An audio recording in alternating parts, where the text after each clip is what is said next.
some guy spent all week gathering data and he discovered a lot of things. Some things that people believed and now they are proven true. Some things that people didn't know about, and I think this is a really big deal. This may very well be the Bible of Alterak Valley. Now, I am not aware of who this guy is, Amb569. If you guys know who he is, let me know. But he made a seemingly stupid post, a seemingly innocuous post. People didn't care for it, and that's a big mistake because this is actually huge. Now that the rank 14 grind is over for a lot of people, I was curious to see how the non-Alterak Valley week would compare to prior weeks. So I think he's talking about rank 14, people are done with ranking, so like, what are everybody else gonna do now? I was surprised to get $17,000 per hour. That seems more or less what I get, yep. And the games seem pretty solid. My main takeaway from this data is that Horde aren't sending enough people to lieutenants. Killing 0 or 2 lieutenants in 6 minutes. Horde wins are as bad as 25-minute turtles. We're gonna see that data. He got graphs, okay? This guy is you know it's a serious thing when he got graphs. You know it's the big deal. Also, turtles are less of a function of Horde sending too many mid and more about allies sending a bunch to defend base or Stormpike graveyard. That's 100% what happens. They all clump up in Stormpike graveyard. So this is a map of Alterak Valley, right? Like Stormpike graveyard is in this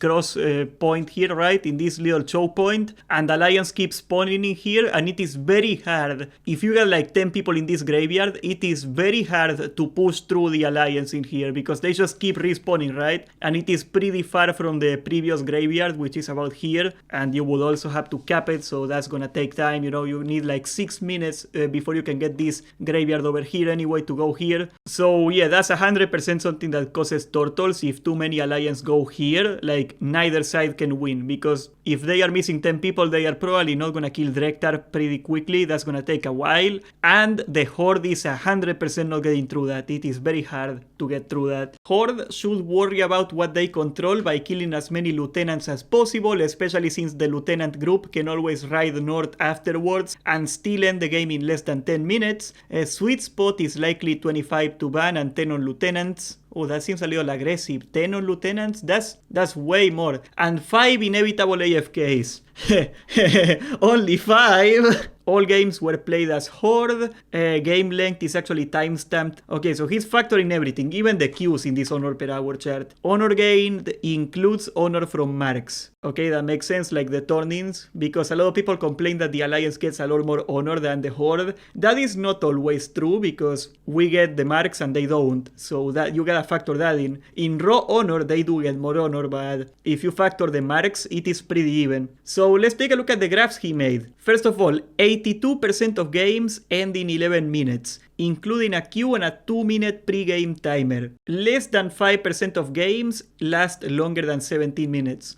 From my experience, like I think I had 3 games in my entire week. I had to get 418,000. I think I had 3 games that went over 20 minutes. So yeah, that makes sense. Nothing too surprising here. You know, you want to clear the game as quickly as possible, and that's the meta now. It used to be awful. You used to be stuck in turtles all the time. It was until the first Alterak Valley weekend where the rushing meta came in that people actually learned how to clear Alterak Valley, and the games got a lot faster. After the first Alterak Valley weekend, everybody started rushing. The first couple of weeks, everybody was like hanging around. That's where I got my metric for the 50 hours per week. I was legit getting $10,000 an hour in Alterak Valley. That doesn't happen anymore. Thankfully, we can just try to win the game now. But back then, the most efficient way to get honor was to go to some graveyard and farming dead people over and over. So yeah, that was pretty toxic. The Horde does a decent job of killing lieutenants nowadays, but there is room for improvement. So that's also the thing, right? Like we saw the rise of the lieutenant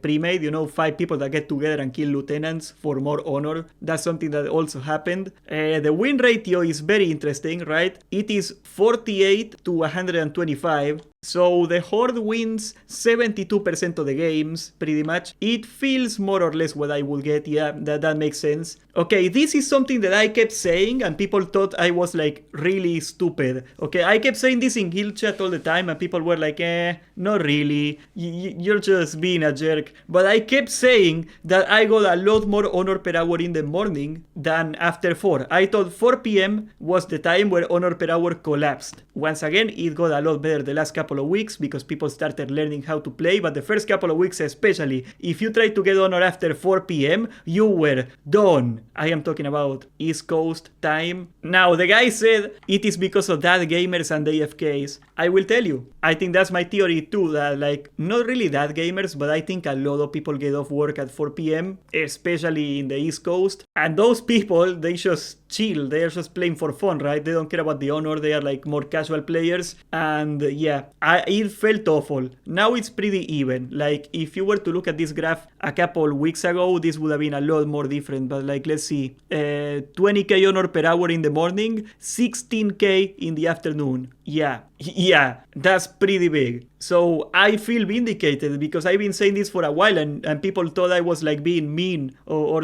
whatever. It's true. It's true. I mean, God bless you. If you're a dad and you play World of Warcraft, God bless you, son. You know, like nothing wrong with that, but like, it is true. It is true. Okay, the jerk part of me aside, honor per hour by Lieutenant Skilled. There is a sweet spot for Lieutenant Skilled. It seems to be 6 to 8. Okay, you look at the graph here, like it goes from 1 lieutenant to 11. I think that's the total that you can get. I don't know how many lieutenants there are. I do not know if that also counts the other NPCs that give you honor. You got Doffy, because Doffy is a commander, right? Does that count? It should, right? I'm not sure about that, but he says that the ideal number is 6. If you kill 6 lieutenants, you get a total of 21,000 honor per hour. Now, he says you need 10 people to kill lieutenants. You don't really need to. Here's the problem, okay? I think this is like the Darwinism, you know, like the evolution of the ecosystem, you know, like there's a fish and there's a bigger fish that eats the fishes, you know, like the food chain. The first AB weekend, the Horde kept getting lieutenants and it was fine and we were getting a lot of honor. I was getting like 40k honor an hour, something stupid like that. And what happened is that the Alliance, a couple Alliance players, they realized there is 5 people that are on a PvE spec. They are absolutely killable, you know, they are completely defenseless and it's free honor. So the Alliance figured out that they can just farm kills on the lieutenant group and they can get a lot more honor and they can mess up the Horde's honor, and yeah, that's pretty much what's going on. The Alliance started feeding on the lieutenant groups, so maybe you do need 10 people on lieutenants now just because of the gankers, and that sucks. I wish he had data on how many people on lieutenants there are. There is another page actually here. Okay, that's it. No, it doesn't. This is very interesting. It is the honor per hour that you get on long versus short games, right? Like, we all know turtles suck. You know, if you cause a turtle in Alterak Valley, you ruin everybody's honor. People are furious. We know that. So I would love to know the spread of how long these games were, you know, each one of these games. But he's saying that honor per hour on a quick game, a quick win, is really bad, just like in a turtle. That makes sense, you know, you only get like what, 1500 honor if you just run to Vandar and kill him instantly. That's what you get, instead of the 3k you get if you are like a minute longer and you get a couple lieutenants. Yeah, that absolutely makes sense. But he says they are just as bad as 25-minute turtles, and no, they are not, okay? This is 17,000 honor per hour and this one is 15. It's still better, okay? Like, rushing and winning in 5 minutes is still better than a turtle. The only people that win in a turtle are the people that go farm kills in the middle, and that only prolongates the turtle and it sucks for everybody. So, but overall in a turtle you can expect something like 10k honor per hour, maybe 15k depending on how much kills you get probably. Like, the thing about a turtle is that if you're getting a lot of kills, if you're in a good spot and you farm kills, you kinda don't care if it's a turtle or not. Back when we were doing the graveyard farming meta, it lasted like 2 days and then the next week came in with the Alterak Valley weekend, thank God. But I was getting like easily 20k honor per hour. Like, I was cracking like 20, 22, something like that. The games sucked, but all that honor was from kills. it was really easy. You go to some graveyard the Alliance controls that is kinda remote, and you just kill people over and over. That's also for you guys, if that happens to you, never take the rest, just ghost walk to another graveyard. Do not feed them kills. If you feed them kills, you only perpetuate this, and that's worse for everybody, right? I think people wised up on it now. You can just run to a different graveyard and spawn there. You can also do that. You don't have to spawn on the graveyard you were sent to. But overall, what conclusions can we take from this data that are very important? I think this conclusion he's taking, that quick games are bad, is legitimately wrong. Is a 6-minute game better than a 5-minute game? Yes. Yes, it is. But both a 5-minute game, a 4-minute game are both better than a 25-minute turtle, okay? In the best turtle he could find, which I heavily suspect he was farming kills, he got 16k honor per hour and he got 17k on the short game. So no. And also, if your game is too quick, if you don't get any lieutenants, you win it, you can go to the next one. Like, if you're stuck on bad honor per hour for 6 minutes, it is a lot better than if you're stuck on bad honor per hour for 25 minutes or 52 minutes. I was stuck in a turtle for 52 minutes one time. I went AFK.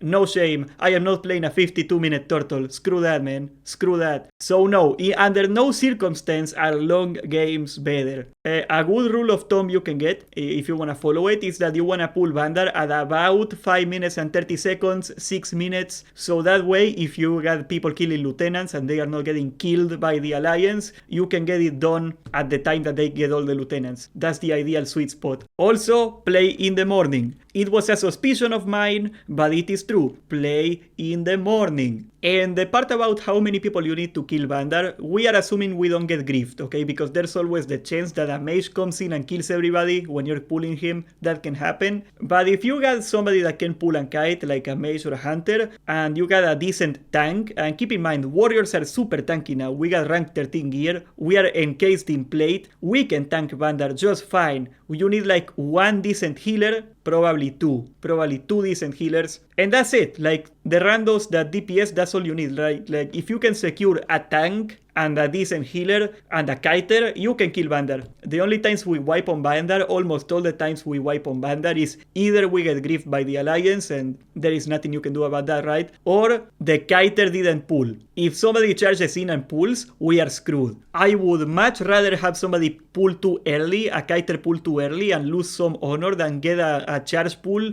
and have the lieutenants kill everybody. But yes, I thought it was really cool this guy spent all this time gathering this data. I think a lot of people's common sense suspicions, you know, like people believe these things before, but now we can finally see the data. I got one more week on Alterak Valley and then I can cast myself off this green earth. Thank God. I think my corneas are burned from all the white snow in my eyes. But are you already rank 14? Are you gonna even get rank 14? Do you even feel like getting it at this point? I made a video on this actually. There is a lot of people burning out and I don't blame them. Now this guy, he actually quantified it. He took 30 hours, actually no, 28 hours to do the rank 14. That is not the 50 hours it used to be, but that is dangerously close to a full-time job. We are still talking about a full-time job is 40 hours, right? Like this is 70% of a full-time job spent in Alterak Valley. Yeah, that's not fun. Subscribe, join the Discord, and thank you for watching.